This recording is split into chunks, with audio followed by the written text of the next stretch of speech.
Okay, so I wanted to start off by asking the audience a question. What is your bow tie? And before you hold up your blue bow tie, it's not that bow tie. So what is your bow tie? Now, you probably don't know the answer to this question because you probably don't know what this question means. But I promise you that after this talk, you will see bow ties in a whole different light.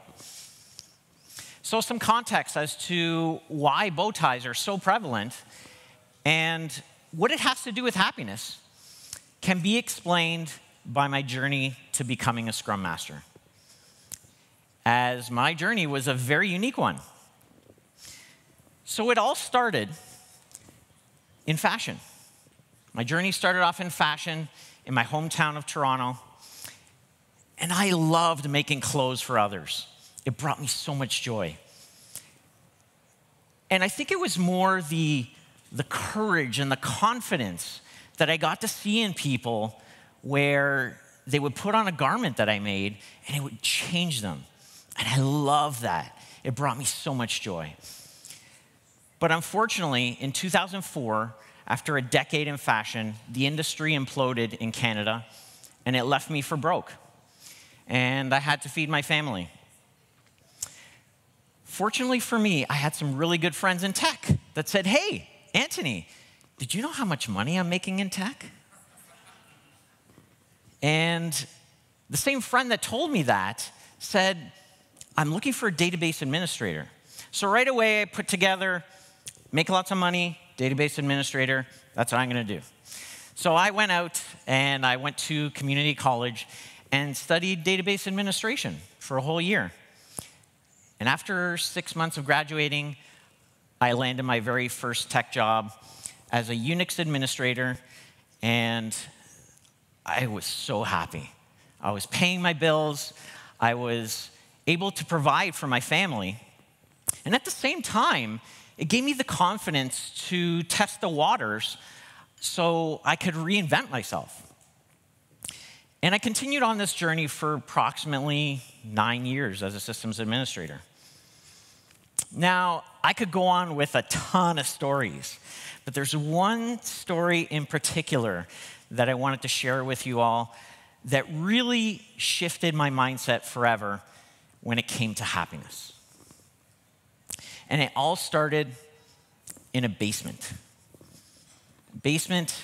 of an IT department in the organization. And as you can see here, this represented what I was feeling. It was gloomy, it was dark. Okay, maybe it wasn't that dark because it had those really crappy fluorescent lighting. So it just gave me this eerie feeling.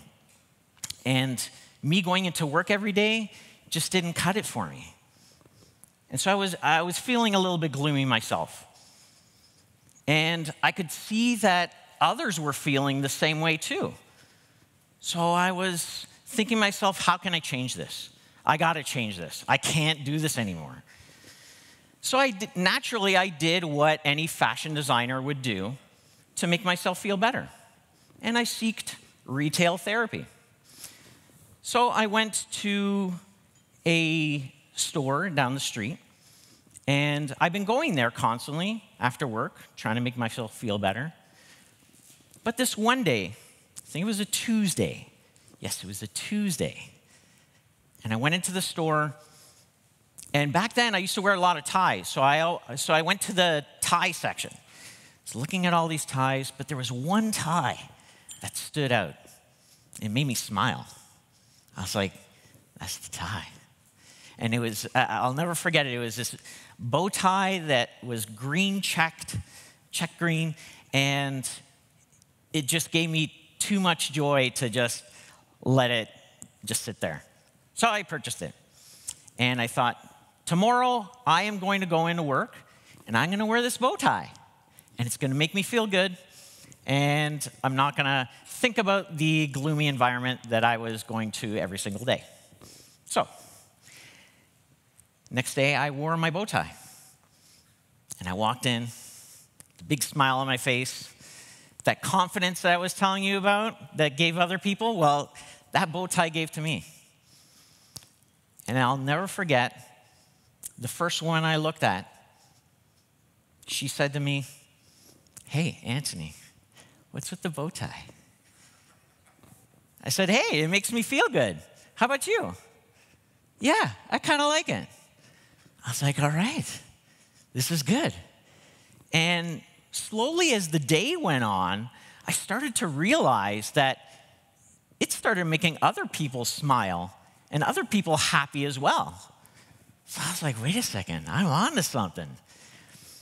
And so I decided right then and there that on Wednesday, which is hump day, for those of you who don't know what hump day is, it's usually what a lot of people call the most difficult day of the week because it's the middle of the week.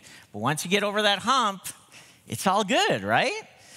So I decided on hump day that I would name this day Bow Tie Wednesday.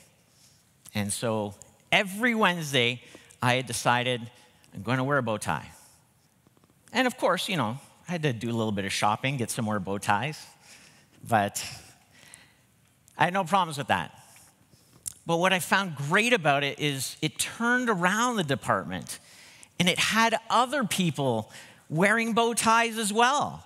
And some people were even dressing up. And it was fantastic. It was so great to come into a place where it was no longer gloomy. And so this was not only the catalyst to every Wednesday, but it was the catalyst to happiness for the rest of the week. And so this was my entry into fostering happiness into the workplace. But what I also didn't know is that this was a positivity experiment that I ran. I had no idea. I just wanted to feel good at work. So years later, I didn't realize how much impact it would have to me being a Scrum Master. Okay, so after my third layoff, I found myself in cloud computing. So I had my head in the clouds for approximately 7 years, and I went through the roles of being a cloud engineer, a DevOps engineer, and finally a cloud trainer.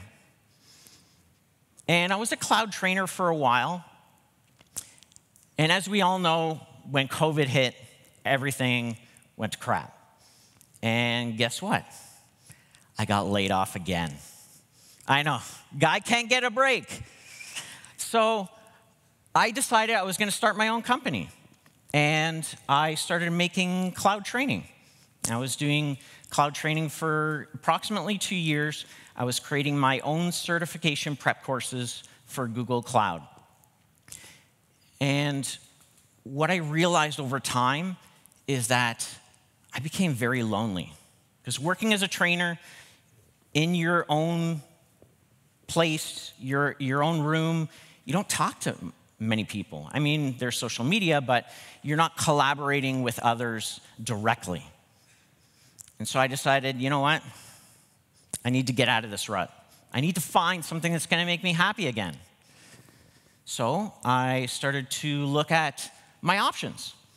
What could I do with the current skill set that I had?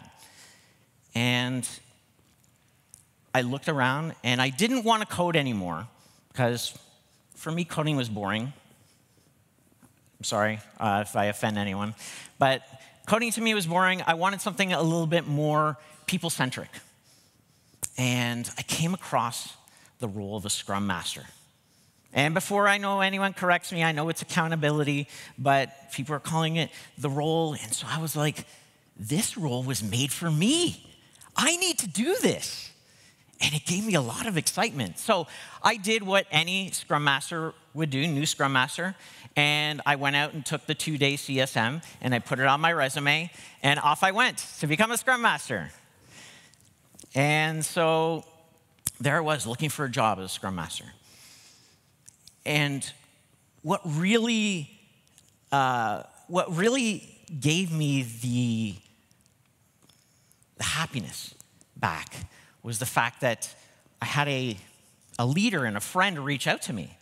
And he said, Antoni, give me your CV and I'll give it to my people and see if we can find you a job.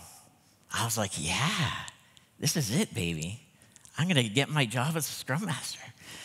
So he reached out to a bunch of people, and make a long story short, after approximately 10 interviews with 3 separate teams, I landed my job as a Scrum Master. And I was so happy. I was over the moon. And this leader and friend, I was a bit confused as to why he reached out to me, because he was my first leader from 18 years ago. So I was like, you know what? It's all good. Didn't even think about it. I was like, I'm just going to go and do it. But I did want to find out why he reached out to me, because it was 18 years ago. I mean, anyone else would be curious, right? So after being in that role for approximately a month and a half, I reached out to him, and I do what I usually do with my people, is I go and celebrate over food. So we went out to this fancy Italian restaurant, and we had some beautiful pasta, some wine, and I sat down and I asked him. Actually, first I thanked him. I was like, thank you for doing what you did. I really appreciate it. But I did want to ask him, what was it that was so memorable that I did 18 years ago that you remembered to reach out to me? And he said, Antoni, I've been watching you for the past 3 years on LinkedIn, and I love how you show up. I love how you show up happy. You're celebrating other successes. You're constantly putting positivity out there. And it got me thinking, was happiness the catalyst to my success all these years? Was positivity the reason why others were hiring me? And if it was, what is it that I'm doing specifically to spark joy in teams? And this started my journey to find out how I could start being more purposeful about bringing happiness into the workplace. Okay, we're going to switch gears a little bit here. We're going to run a little experiment. So I wanted to ask the audience, when was the last time you had a moment of gratitude?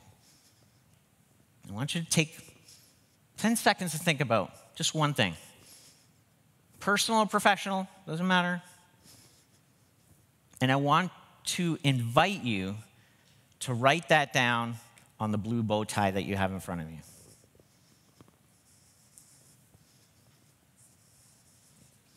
Now, you don't have to do it. I'm just inviting you to do it.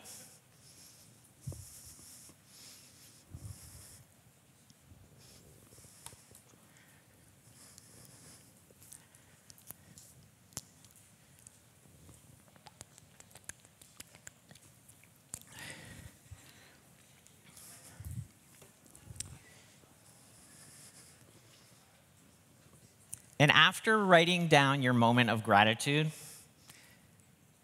I'm going to get a little chaotic here. I want you to start passing it around to other people. And I don't want you to end up with your own bow tie or the bow tie of somebody that is beside you. No neighbors allowed.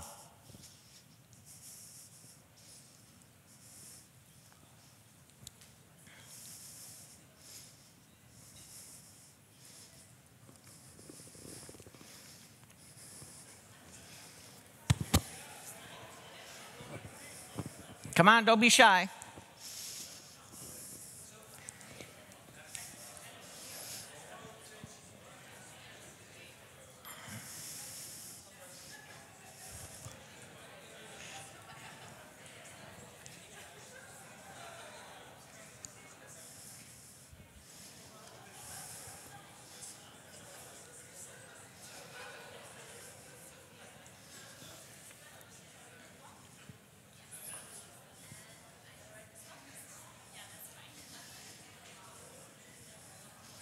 Okay, I'll give everyone another minute or so.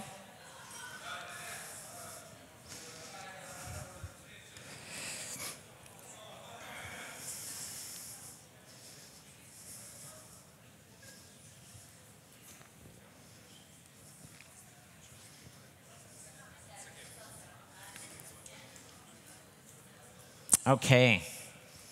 So I saw a lot of smiles on people's faces.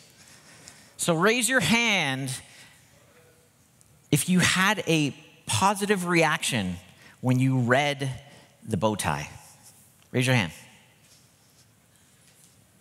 Not bad, not bad. It's like what, 50% maybe? That's awesome. Okay, so this was an experiment, well, a similar experiment that I ran with the team I was working with. So I started looking into positive psychology. And I came across some interesting research. And that is, if you write a positive moment or a positive piece of gratitude on a piece of paper, 3 of them, each day, after 30 days, it will shift your mind to be happier. And you can go look it up. I'm not lying, I swear. And so I wanted to share this research with the team. And so after daily scrum, I said, hey, guys, this is what I found out. And I shared a moment of gratitude with them. I said, guys, I love coming into work with you. It makes me so happy. And I'm so glad I get to work with you every day for the past year. And so the next day, I did exactly the same thing. I shared a moment of gratitude with them. But this time, I invited them to share a moment of gratitude with the rest of their teammates. And sure enough, there was a couple people that spoke up. I was like, oh, this is working. And then every day after that, without me even saying anything, other people were doing that. They were sharing a moment of gratitude right after daily scrum. And it came to a point where they had coined it the gratitude corner. And to this day, they are still doing it, sharing their moments of gratitude. And it got to a point where one of the team members was so moved by it that they actually went home and they tried it with their family during dinner. And it had the exact same positive reaction. It was absolutely amazing. But not only did it foster happiness, but it also fostered engagement. Something that I wasn't aware of. I didn't realize it was going to happen. And so not only were they engaged with each other, but they were actually engaged with the work that they were doing. Yay, bonus. So speaking of engagement, I wanted to ask you all, what do you think the percentage of people in the world are disengaged in their work? I want to see a show of hands for 20%, 40%, 65%. Wow, look at you guys. 72%. Okay, ready for the answer? If my clicker would work. 59% of people that are not happy are disengaged. They're quiet quitting. And this was from a report of the Gallup State of the Global Workplace report of 2023. So this is recent. But I think what's even more shocking is 18% on top of that are actively disengaged, and so they're loud quitting. So not only are they just showing up for a paycheck, but they're complaining on top of that. these are some pretty unhappy people and unhappy results at that. And so I found this extremely worrisome. How many people are actually working for the weekend? Now, on the topic of engagement, we all know that retrospectives are a key way for engagement. I think I know a guy. I think his name is Chris Stone. Yeah. Anyways, when it came to retrospectives, the team I was working with, it made them extremely unhappy. So I thought, if it's not making them happy, let's just kill it. I canceled the retrospective. And I know, I see a lot of Scrum Masters out there, their faces are like, I don't know what you're doing, Antoni, but I wanted to see what would happen. Let's try it. And so I approached the team. I said, I understand that your retrospectives are not making you happy. Let's cancel it for 2 months. And if there is something that needs to be discussed, we either discuss it on the day of or the day after. We do an ad hoc meeting. Everyone was cool with it. Except for me, obviously. I was a little unhappy, I won't lie. But what was really interesting is that people were starting to silo. Team members started to group up with each other, and they started working in pairs and not talking to one another. This is so fascinating, and it caused a ripple effect of removing engagement. I didn't see it coming, and it got to a point where it got so bad that one of the team members said, Antoni, it's a dumpster fire. You need to intervene right now. So you can imagine, as a Scrum Master, what's going through my head. But this doesn't quite give it the oomph that I was looking for. This is pretty much how I was feeling.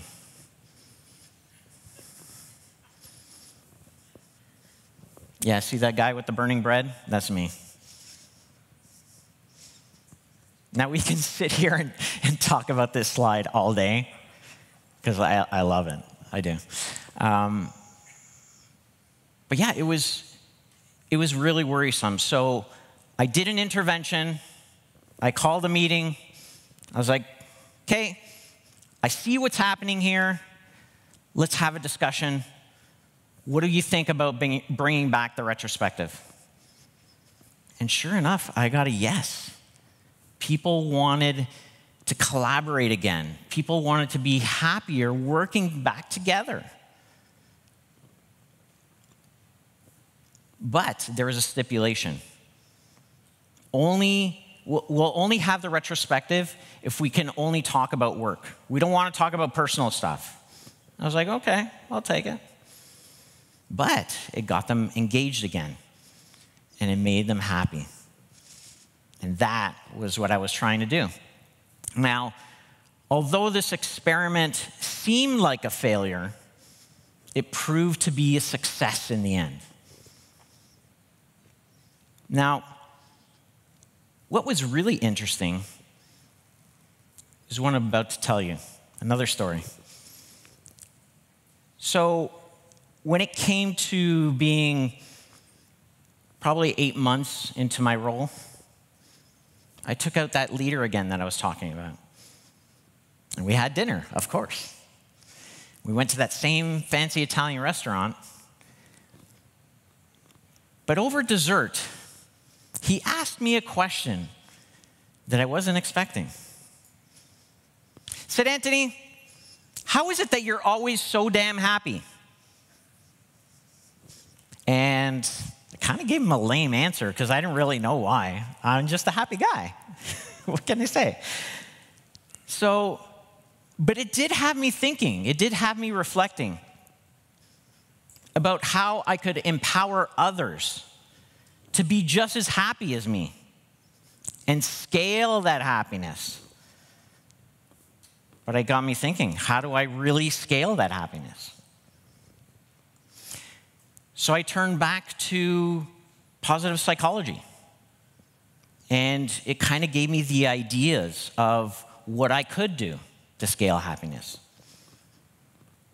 So I dug deeper into the research and how positive psychology does play a huge factor in happiness. And to my surprise, happiness at work was a lot more than just the fluffiness that people thought it was. And people think it is. And so I wanted to share some data with you all, because I know we all love data,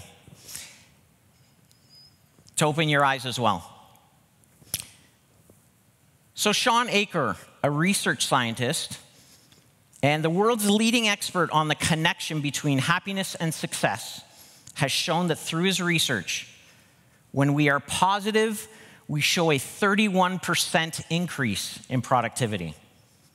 I don't know about you, but that's a huge number.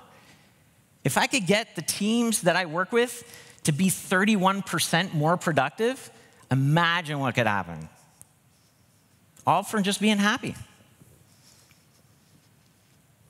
Here's another piece of data from the Reich From Positivity to Productivity. I believe this was a couple of years ago, in 2019, sorry. Happier employees demonstrated a 79% lower burnout rate than others who were unhappy. Okay, last piece of data. Research programs that started in 2005 called Happiness at Work. And it was done by the Eye Opener Institute for People and Performance. Show that people who are happier take 10 times less sick leave. 10 times.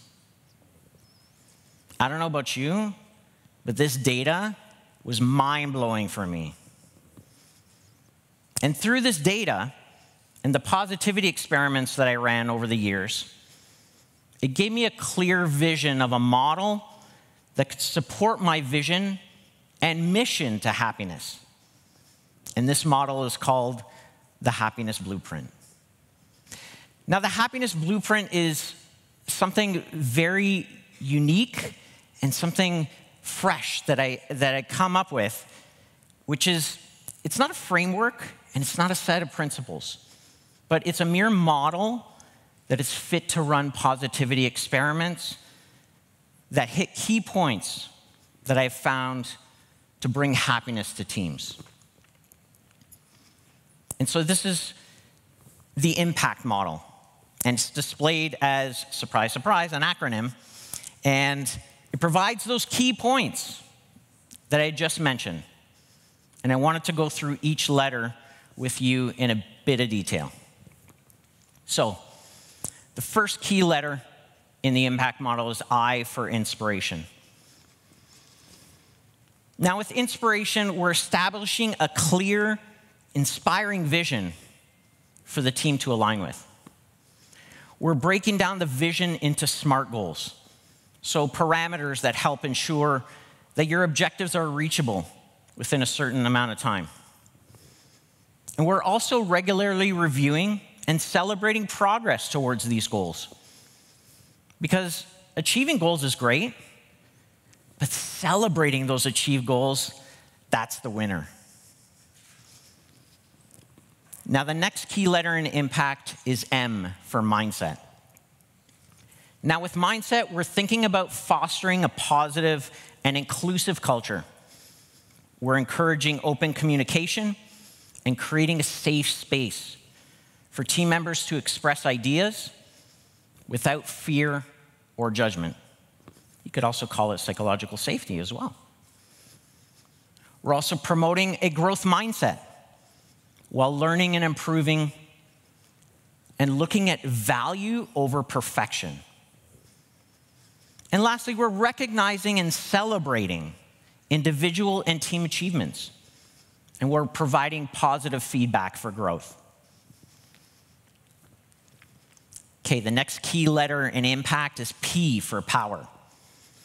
Now, this is not meant to highlight power over others. This is meant to empower team members. And it's providing team members with the resources and support they need so that they can succeed. We're also encouraging team members to take ownership of their work and make decisions autonomously.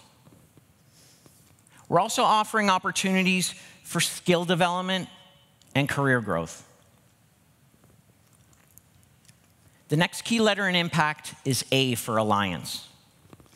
Now, with alliance, we're thinking about encouraging collaboration and teamwork. We're scheduling regular team building activities and workshops to improve the relationships between each team member and also developing trust as we're doing it. We're also reflecting on team performance and identifying areas for improvement because relationships matter in day-to-day, especially if we're working with the people that we're interacting with daily. The next key letter in the impact model is C for care. And this is all about maintaining psychological safety. So we're addressing conflicts and challenges within the team, and we're facilitating healthy resolution through communication and respect.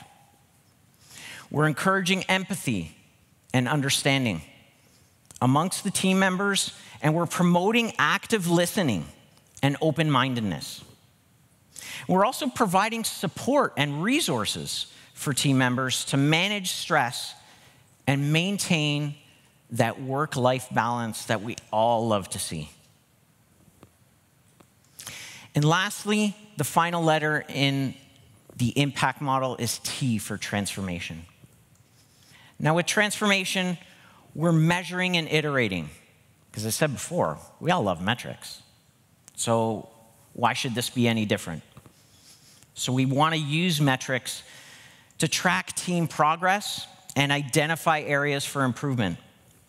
We want to regularly solicit feedback from each team member to evaluate the effectiveness of the positivity experiments that we're running. And of course, we want to continuously refine and adjust the process based on the data and the feedback that we've gathered. So with the impact model, you can create and use positivity experiments that feed into each key letter in this model, as I said before, to help teams become happier. Because as we all know, every team is different in nature, and the experiments will be different because of it, which is why this is not a framework. And this makes each blueprint, each happiness blueprint, unique for every team. Okay, so I'm going to leave you now with some positivity experiments that you can try on your own today, if you're going into work today, or tomorrow. And I hope this inspires you to do so. Okay, some low-hanging fruit. And I know this sounds really, really simple, but showing up to every meeting on camera with a smile and a positive attitude has worked wonders for me. I kid you not. We're encouraging open communication, we're modeling a safe space for team members, and we're developing trust. And this hits mindset, power, and care on the impact model. Okay, story here. So I show up into the office, and this guy comes up to me, he says, "Hey, Antoni." I'm like, "Hey, who are you? How are you?" And he says, "Oh, I'm John." "Oh, John." John was a team member, but I didn't know who he was because I've never seen his face on a video call. I said, "How did you know who I was?" He said, oh, I see your face every single day in daily scrum. That's interesting. He said, yeah, I'm thinking about doing the same. Thinking about turning on my camera so you can see me. That's great. Great to hear, John. Okay, another experiment. Again, some low-hanging fruit. This is scheduling a team outing outside of the office where work is not discussed. So we're talking about things that the team members care about, stuff that's outside of work. Maybe they like cycling. Maybe they like running. Maybe they like playing video games. Maybe they like brewing beer. Who knows? But it's all about what they care about. And so you're not talking about work, and you're getting to know people as people. And you're fostering trust. You're encouraging collaboration. Because now you like working with people that you know, right? And this hits the mindset, alliance, and care points in the impact model. And finally, the third experiment is using journey lines as an exercise to learn about each other as people. Now, when I first read about this technique in a book called Coaching Agile Teams by Lisa Adkins, I was iffy. Didn't really know how it was going to play out. Oh, and for those of you who don't have this book, Coaching Agile Teams by Lisa Adkins, you must go out and get it. Highly recommended. But anyways, when I ran it, it was so impactful that to this day, that team still talks about it. It allowed them to understand each other's past, what they've achieved, what they were disappointed in. And it helped them get under the surface a little bit and be vulnerable with each other. Because this is an exercise that builds empathy and trust between team members, and it made people happier. Oh, and for those of you who are wondering, this is my journey line here.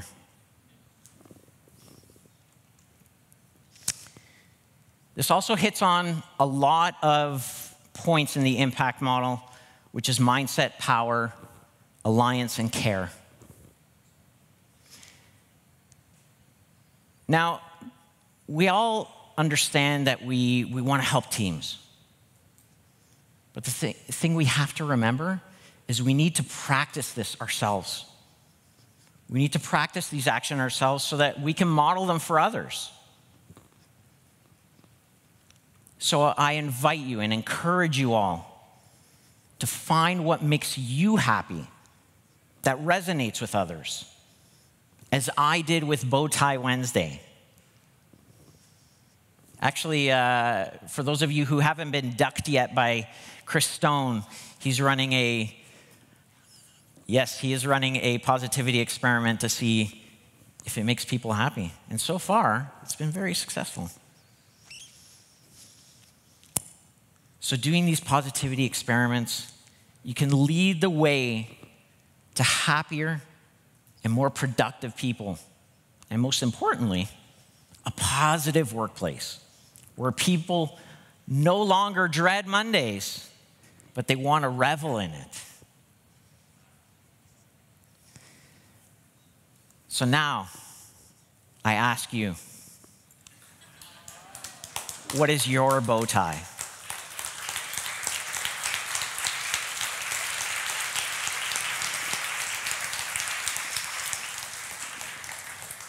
Thank you.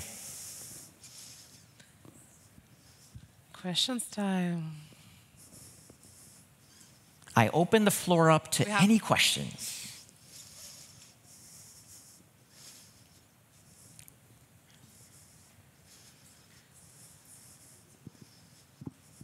Thank you for a great presentation as well. In the later part of your presentation, you mentioned that you was the only person on the camera that got recognized within the office. Yes. That happened to me as well, so I really relate to that. So sometimes, you know, if we are Scrum Masters or Agile coaches, we are expected to be these, you know, very positive people who would always be up for a challenge, who would be encourage team. But sometimes there's fatigueness that you get for being, over positive. And so how you recharge, because you might be excited Monday, Tuesday, Wednesday, Thursday, but by Friday, where did you get that energy from? So maybe an example. That's a great question. Great question. So I'm going to ask you, I'm going to turn the question back on you. What have you done? Sorry. What positivity experiments that you have done to enable that fostering of positivity and happiness in yourself? In myself? Yes. It's sports. Okay. So I recharge by doing sports. If I'm challenged physically, then I will be proactive mentally. So in my case, it's sports. Okay, so what can you do with sports that will turn the tables of you being exhausted for being happy and positive throughout the week? Go for a run early in the morning. That's it, baby. I know what you're talking about because I'm a runner as well. Want to go for a run? Maybe later. Yeah. Thanks, Antoni. You're welcome.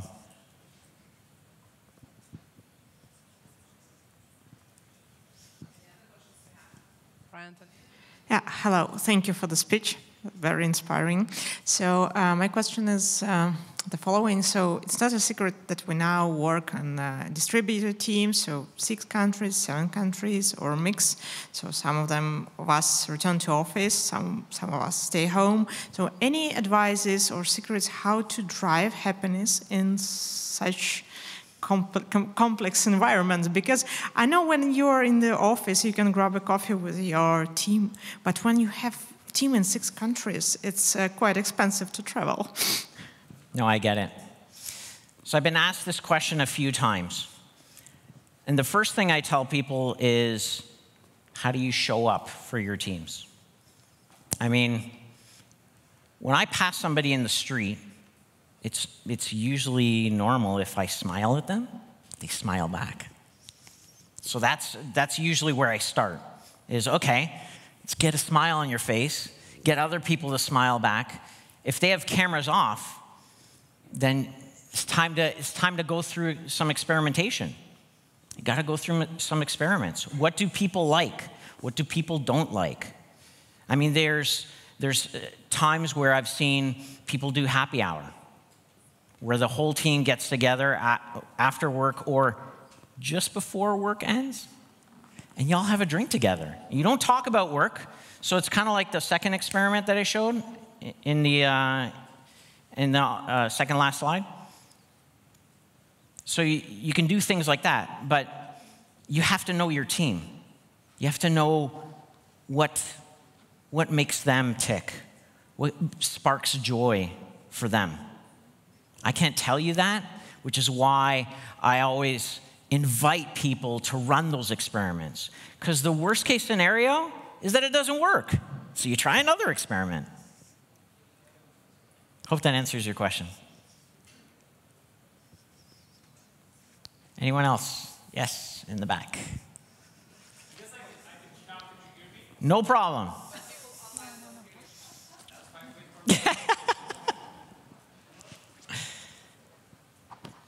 Great talk, and we do have different perceptions. What is happiness? What does happiness mean for us? And one thing that I find is that when we work with diverse teams, people at different life stages and so on, what makes them happy is very different. So what makes one person happy makes other person sad. Like if we go to play paintball, half of the team might be excited, the next half will not show up. Sure. So how do you find that common things across different people to balance their happiness, needs, and desires? Have you ever taken it to the team? Yes. We had 3 hours discussing the team building activity. 3 hours? That's impressive. Yeah, that's the thing. And what happened? Well, we came up with a very simple activity that was maybe a bit less exciting, but at least something everyone agreed on. And? We spent time together. And? What was the outcome? Probably that contributed to happiness for some people, not necessarily all, but some benefited from it. Okay, so now looking at the other side of the coin, how can you make those people who didn't achieve happiness, make them happy? Probably one more discussion. What do we do next? There you go. I mean, you can't please everybody. And there's always going to be that one person that you run into who's going to be a grump no matter what. And it's life, right? It's going to happen. So it's looking at how can we work around these impediments in order to make the team happy. Yeah. So if you can please half the people, you're on a roll. Let's try and please the other half. And you make it known to the other part of the team that is happy, hey, you know what? I've realized or recognized, or other people have told me that they want to do something different to bring some happiness to them. What do you say, team? And I bet you all the money in my pocket right now that they will say, sure, let's do it. Thank you. You're welcome. Okay, anybody else?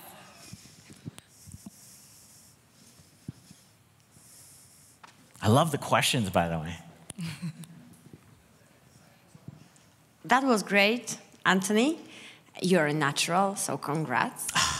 And I just wanted to comment, it's not a question. So I was very sad at the beginning because I didn't see the bow tie, and it made me really sad. But then you showed the bow tie, made my day. So thank you. You're welcome.